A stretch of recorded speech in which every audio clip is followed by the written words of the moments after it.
How's everybody doing? It's Joe here, and today I'm going to be bringing you guys a deck analysis. I thought I'd kick back from super competitive stuff for a while.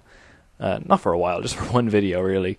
And just showcase a deck that I find really, really fun to play, and that's Houndoom Mill. So as the name suggests, Houndoom Mill is a super aggressive mill deck where we attempt to win not by taking 6 prizes, but just by running our opponent out of cards in their deck and winning that way. So you have to approach the game in a completely different way in the first place. You know, normally you're looking at the start of a game and you have to figure out how you take 6 prizes before your opponent does. With Houndoom Mill, really you put your opponent on a clock, and what you say at the start of a game is you have to take 6 prizes within a certain number of turns. You basically have a big timer on your opponent, and your challenge within that timer is to make it as difficult for your opponent to take those 6 prizes as possible. So you're approaching the game from a completely different perspective, and that's what makes it really fun to play for me.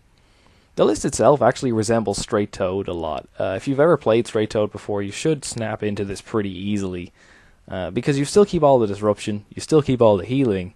Essentially, you just swap the item lock and the low amount of damage for aggressive milling, and no damage at all actually.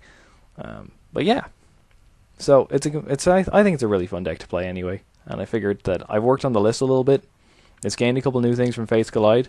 So I think I've got a pretty solid list to show off. Anyway, star of the show here is 4 copies of Houndoom Mill. Houndoom EX, I mean. He's got the attack Melting Horn. Very simple, 1 fire energy. Discard the top 2 cards of your opponent's deck. This is what you'll basically be announcing every single turn, ideally. It's what you want to be doing right from the get-go. It also means it doesn't really matter if you go first or second, since if you go second you can just Melting Horn straight away, so it's not really an issue either way. 170 HP might seem low for an EX these days.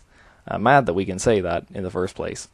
But given the fact that you can increase that HP with Fighting Fury Belt, we've already got loads of disruption, we've already got loads of healing, you can really stretch that 170 HP out and really make it difficult for your opponent to knock out Houndoom. Even though it gives up 2 prizes as an EX, it's the extra HP makes it really worth playing over something like Wheezing or Bunnelby in high counts. So I think this is your best option if you want a mill deck in the standard format for sure. We also have the attack Grand Flame, which I do use occasionally. It's good against things like Night March and against things like Vespiquen when you want to prioritize getting rid of the energy over getting rid of their deck. And hey, you know what? 50 damage is enough to take knockouts in those matchups. So sometimes you will find yourself needing to Grand Flame just to clear energy off the board, because sometimes it's the most direct way to do it. So don't forget that this attack exists, basically. We're also running 2 copies of Bunnelby. Bunnelby's like Houndoom in that you can use Burrow in combination with the Omega Barrage trait, so that you can discard the top 2 cards of your opponent's deck. But of course, Bunnelby is a non-EX, so why aren't we just running 4 Bunnelby? Well, it does only have 60 HP, which is kind of tiny. And like I said, with Houndoom, the HP goes an awful long way in combination with the other cards we run. Bunnelby's great though, because we can force our opponent very easily into a 7 prize game with it. The plan with Bunnelby is that, let's say, our opponent takes a knockout on a Houndoom. Then we make them knock out a Bunnelby, and they go down to 3 prizes. Then they knock out another Houndoom, they go down to 1 prize, and then they've got yet another Houndoom to deal with. So Bunnelby's great at sort of stretching the game out and forcing our opponent to take more prizes than they otherwise would have to, while still getting the milling effect. We can also use Rototiller, just to put cards back from our discard into our deck. I can't remember the last time I used this when I wasn't playing against Waylord. But the option does exist, and it's nice to know it's there. Also for Pokemon, we're running 1 promo Jirachi. This is something I'm still kind of experimenting with, and it's the one big slot in the deck that I'm really switching around a lot at the moment. This used to be an enhanced hammer. It also used to be a Xerasic. There are a few things it can be. I wanted it to be something for discarding energy. I didn't like having an extra Xerasic in the deck, because I often wanted to use it and play a draw supporter at the same time. But Enhanced Hammer was very limited, and obviously completely useless against things like Seismitoad and Vespiquen Vileplume. So I think Jirachi's kind of a nice compromise between the two things, and I think it works. Basically, sometimes you do just want to buy yourself a turn. You do just want to discard some energy. It can help you get back into a game just by using Stardust in combination with an N to 1, Sometimes it's just extremely powerful entirely on its own, and then from there you can go straight back into using Houndoom or Bunnelby. Finally, we're also running 2 copies of Shaman EX. That's just sort of staple for any real deck. Alright, onto the items. Really simple stuff. We got 4 Ultra Ball, we got 3 Trainer's Mail, I would like a 4th, can't fit it. We got 4 VS Seeker, 4 Crushing Hammer. You know, we want to make it as hard for our opponent to take knockouts as possible, so running high counts of hammers just makes sense. No enhanced armor, like I said. I think the promo Jirachi kind of does that job better. Also have 3 Super Scoop Up in here. This is our main healing card. We use this if our Houndoom gets damaged, we can pick it straight back up, put it straight back down, remove all the damage from it. So this is really nice. We only run 3, I would love to run a 4th one, but I do not have the room, I don't think. You could argue that Max Potion is a better healing card as an item, but in practice, that does not work at all. The reason for this is that the downside that comes with Max Potion is you have to get rid of your fire energy attached to the Houndoom. And honestly, that's a much bigger downside in practice than the chance of flipping tails on a Super Scoop Up. Also, you can remove your Shamans from the board with Super Scoop Up, which just takes extra prizes off the board, and again, forces that 7 prize game, which is so important. So I think Super Scoop Up's uses are just far more varied than Max Potions. I had the Max Potions in here, did not like them, they're gone. Scoop Up it is. Alright, items are very simple. On to the supporters. For draw supporters, we're running 3 Professor Sycamore and 2 N. Before, I had like 4 Sycamore and 1 Judge. Ace Trainer, nowhere near as good in this deck as you would think, because, you know, your whole... the idea of the deck is to prevent your opponent from taking knockouts, so Ace Trainer's kind of counterproductive. But N, oh my god, this deck can abuse N to some crazy extent.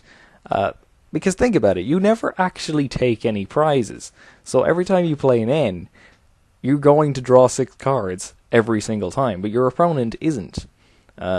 Especially if, like I keep mentioning the 7 prize game and how important that is. It's very easy to pull off, and if you can time an N to 1 right, you can make some crazy comebacks with this thing. Especially in combination with Crushing Hammers, Stardust Jirachi, and Team Aqua's Secret Base, and loads of tricks like this.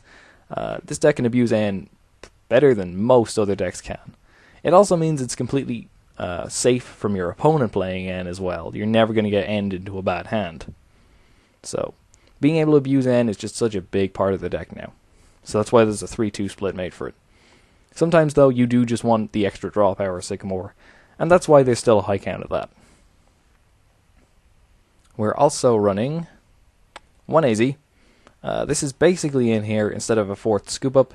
You don't have to flip a coin for it. You can VS Seeker for it. So I think it makes sense to cut a Scoop Up for one of these guys. It fulfills all the same roles. 1 Hex Maniac. This is just useful in a bunch of different situations. Even sometimes using like Promo Jirachi to get rid of an energy and then Hex Maniac so your opponent can't dig for the next one. Can be really cool too. It gets Mega Alakazam as well. I don't think you can win that matchup without Hex Maniac at all. 2 Lizond. You might think it weird to see 2 copies of Lizond in a deck that doesn't take knockouts, but Lizond actually combos extremely well with Team Aqua's Secret Base and Headringer. I'm running 2 copies of Headringer. It's kind of hard to see because it's cut off at the bottom. So this combo going on right here is everybody plays Shaman, right? Everybody needs to play it in order to draw into the resources. So as soon as your opponent benches a Shaman, right, let's say we put a Headringer on it. Okay, now it takes 3 energy to Sky Return. They can't just attach a DCE and get straight out of there. So that's cool, but it's only got a 1 retreat cost. But we can actually increase that with Team Aqua's Secret Base. So it makes it so that if your opponent wants to retreat the Shaman, now they have to sacrifice a double colorless energy to do it. And that's all part of our strategy. And while it's locked in there with Lizond, we can just continue to use Melting Horn over and over again and run down that clock that we've put our opponent on. So this is a crucial combination that you will try and pull off in basically every game you play. And that's why there's 2 Lizonds in there. 1 Pokemon Center Lady. I really like this card in this deck. It always seems to come up. For some reason. 60 damage can just push you out of KO range of a few things sometimes. Removing the special conditions is nice against things like, you know, weird stuff like Zarua's Moonless Madness, Roki's Bubble. Definitely now that Servine and Superior is becoming an actual legitimate deck. This kind of does come in handy in really random situations, and I think I cut a max potion to put the Cinder Lady in here, and this has honestly been far, far better and far more useful. We also run 3 Team Flare Grunt. Seems like a high count, but it's a really good card. It's very simple, but that's what we want to do. We want to remove all our opponent's energy, make it super difficult for them to take knockouts. So we have to run high counts of it. And the other thing it gets from Fate's Collide is 2 copies of Team Rocket's handiwork. So previously in the deck, I would have had 4 copies of Trick Shovel. And essentially what this did was it took a turn off of the clock. So, because I'd normally get to play 2 or 3 of them in a game, which is like having 1 extra Melting Horn. So what that meant was it was 1 less turn that I needed to use Melting Horn for. But, you're sacrificing 4 copies of your deck to do that. And it's just a big commitment. You won't even get to use them against the plethora of item lock decks that go around in the standard format at the moment. Team Rocket's handiwork only takes up 2 spaces, and it's an awful lot more efficient. So think about it, right? You play 1 Team Rocket's handiwork and you flip a heads, which you have a 75% chance to flip 1 heads on it.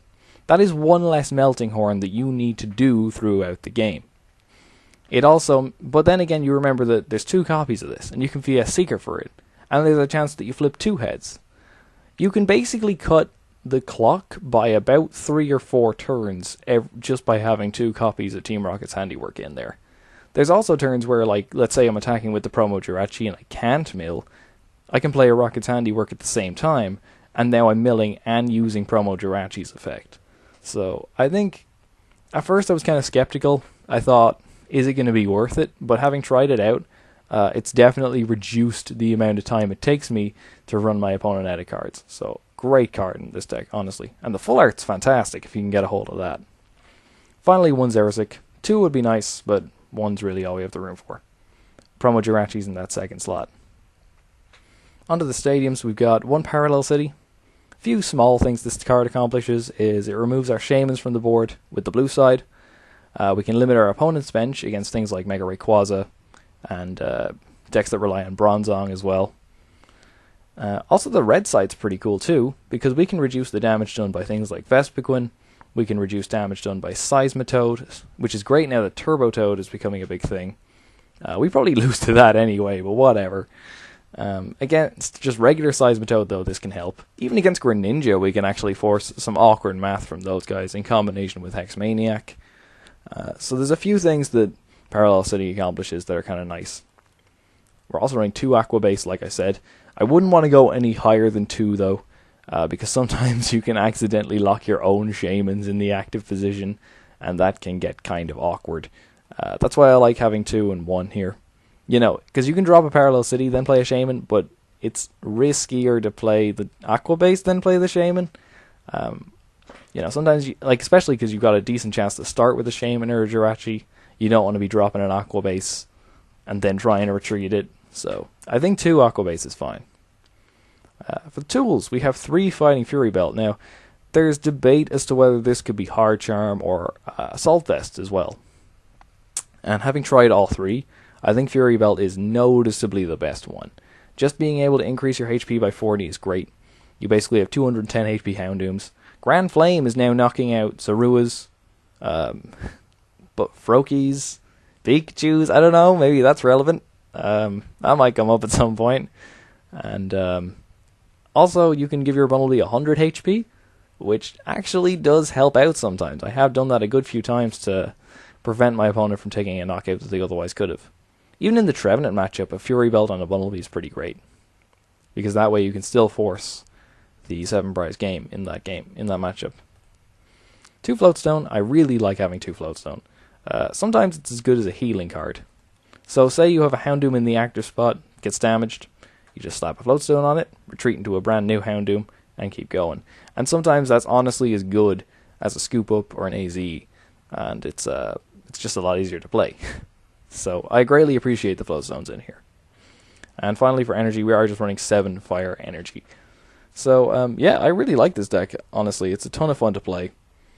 There's plenty of other variants you can run with Houndoom. I've tried things like, what's that one? Crawdaunt for discarding energy. Didn't like it. I've tried Slurpuff. I've seen a few people go around with that. I didn't like that either. Vileplume, though. Vileplume is something you can definitely run with Houndoom.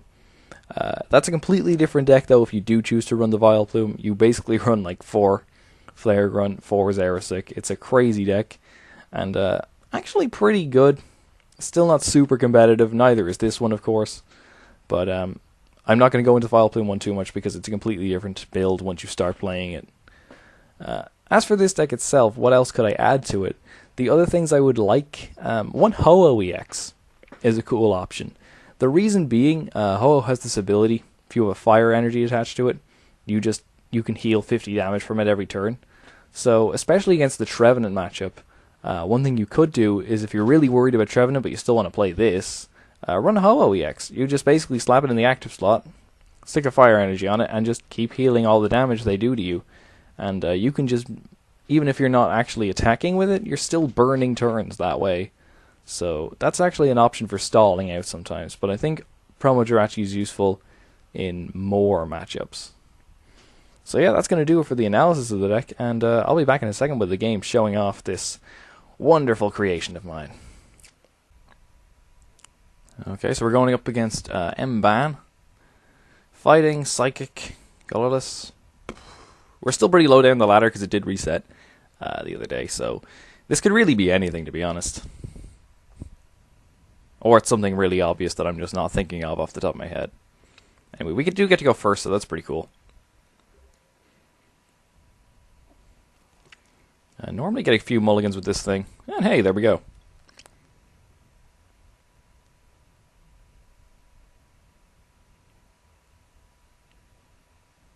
So obviously the ideal starter here is Houndoom. Bunnelby's fine too. And Jirachi and Shaman we can both retreat out of. But we do get the Bunnelby, so that's grand.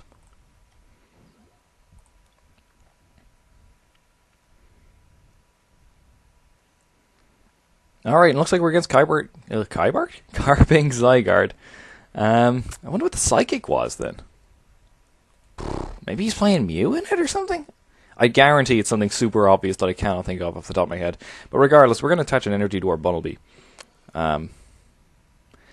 In hindsight, that's probably a bad idea because he might get the knockout if he's running like max elixirs now.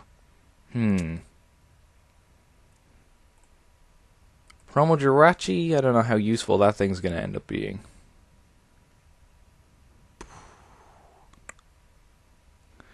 I kind of want to hold the N. I might try and limit his bench actually to 3 here. That could be kind of nice straight off the bat. So I think I'm going to get rid of the Jirachi and the N. And we'll get our Houndoom into play. Probably should have attached to the Houndoom. Whatever. This way we, especially because we have N instead of Sycamore or something, we now get to...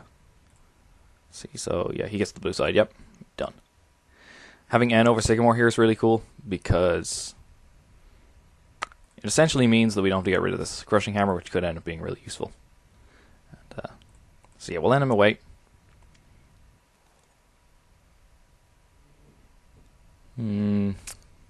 Okay. Well, I'll hold the Trainer's Mail because there's no real reason to play it right now. I can't rock it or anything like that, so... Thinking about benching another Houndoom? No real downside to doing it. So yeah, we'll bench one more and we'll call the turn there.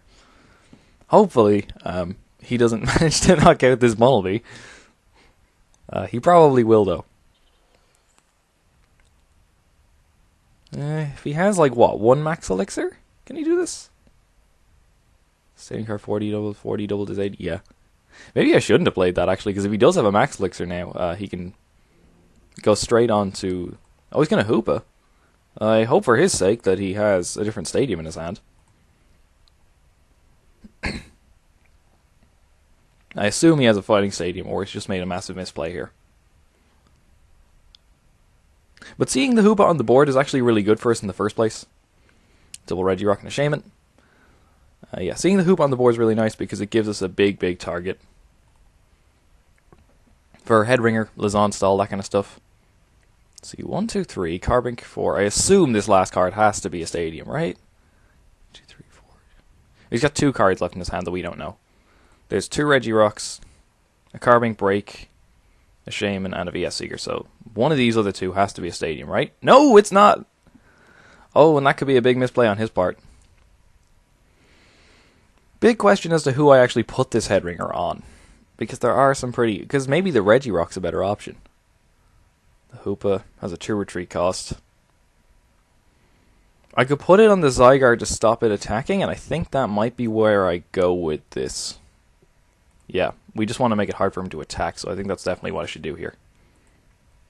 So we're going to slap a Fire Energy on this Houndoom. I will play the Trainer's Mail. Hopefully hit a Team Flare Gun or something like that would be nice. Hey, we do! Although, should I take the N instead, because I am kind of drawn dead.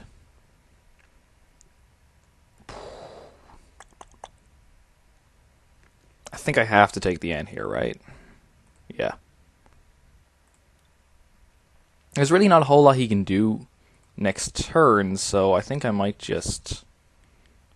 see. If I Hex Maniac, I shut off Regipower? No, still be getting the knockout with weakness. Nothing no one has Aerosig off. I might Hex Maniac and pass anyway in case he does manage to get himself the counter Stadium somehow. That way he can't Shaman. So I think I'm just going to drop the Hex. Especially because I'll probably be ending next turn, or I'll just be holding that. And we're going to burrow twice. Get rid of Lizard, that's cool.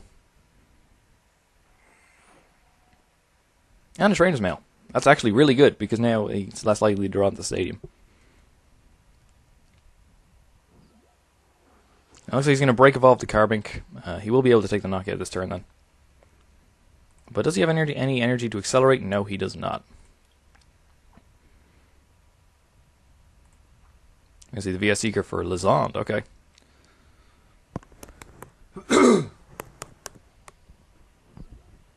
As he's going to bring out the Houndoom with no energy on it. And Diamond Gift onto nothing. So I'm going to use this Crushing Hammer. Tails, unfortunately. Do I want to dig? I really should have held that Fire Energy so I could have just put it back on this one.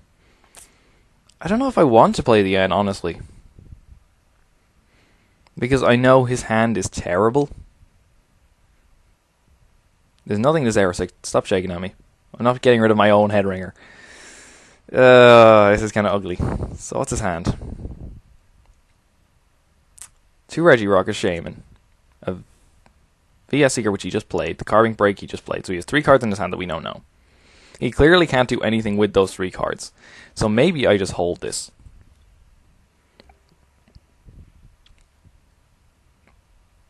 It's now looking like I should have taken the Flare Grunt instead of the N, but whatever.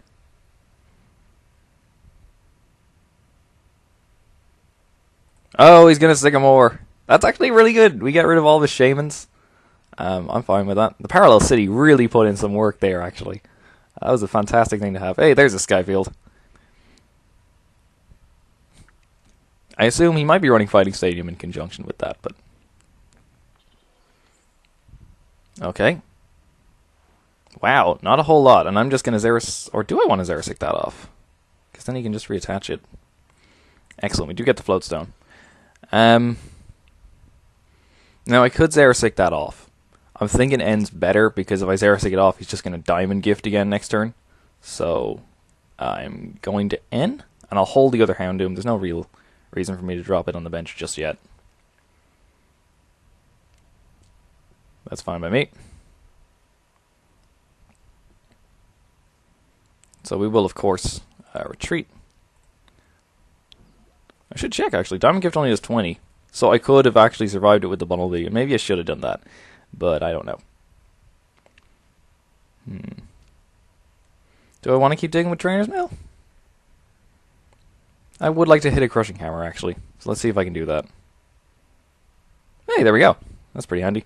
I could take the Rocket, but I'm probably going to end up Sycamoring next turn instead. So yeah, we'll take the Crushing Hammer. Lizard would have been a cool option too, just to bring something up, but...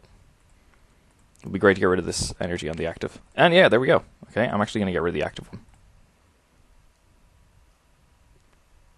And we're going to Melting Horn. One thing we can do is just Melting Horn away his energy, so that he can reattach with Diamond Gift. He's got another strong energy now.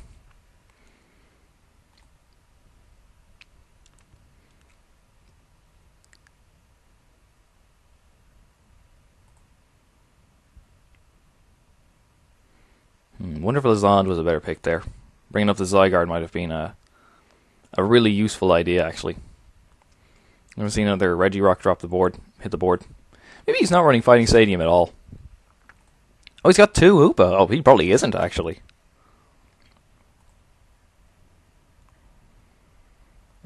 It is worth noting that he still has 6 prizes to take. And he's going to thin his deck by 3 cards by doing this. So, we have plenty of time left on our clock. And it says set up for 3. Goes down to 14 cards in deck. And he's not going to be taking a knockout by the looks of things anytime soon. So he's got a float stone on this thing. Still going to Diamond Gift for 60. And where's this energy going? I assume the All Cells Burn Carbink. Yeah, not Carbink, Zygarde. You know what I mean. Ooh, I could Xerosic off the All Cells Burn. Do I like that? I can Ultra Ball for Shaman if I want to draw into more stuff.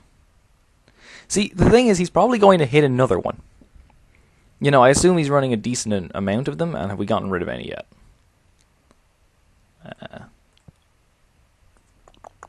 No. We have actually not gotten rid of any of his All Cells Burns. So I don't know if it is actually worth me getting rid of this. I may instead... Let's start discard. Just that, okay. Okay, well, I think I'm going to drop another Houndoom. I think I'm going to Ultra Ball away. Bunnelby. I could Xerosic off the Float Stone, but then he could still manually retreat.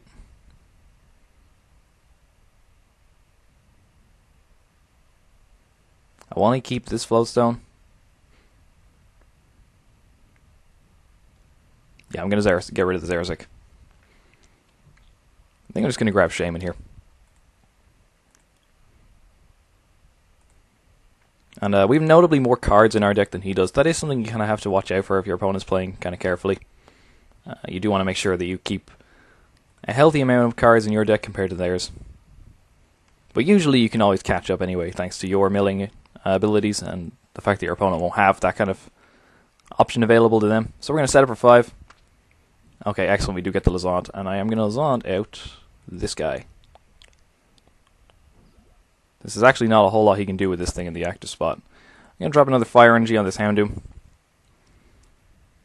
Crushing Hammer? Do I want to play that now? Maybe. No, I think I'm fine where it is. I don't think there's anything I want to get rid of. I'd rather be getting rid of energies off of this active. So instead, I am just going to Melting Horn.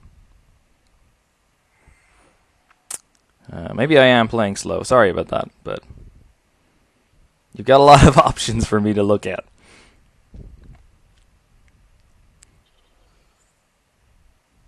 Oh, he's got a switch. Okay. And we're boned. He's just going to Land's Wrath for 120. I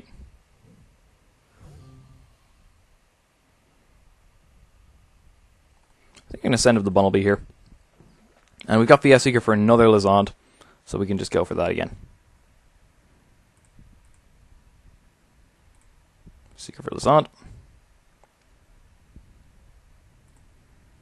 Oh, this guy. What's Zygarde's retreat cost? A whopping 3. Okay, he's not paying that anytime soon. Yeah, we're just going to burrow. Get rid of a Carbink Break. And an N. Okay.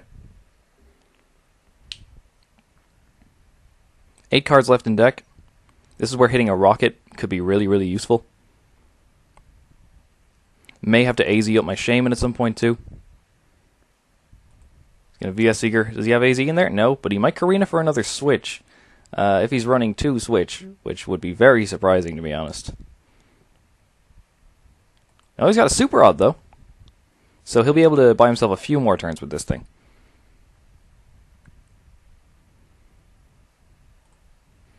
And that's a... yeah. I think he's really only doing that to bulk out his deck a bit more. So. Back onto our turn.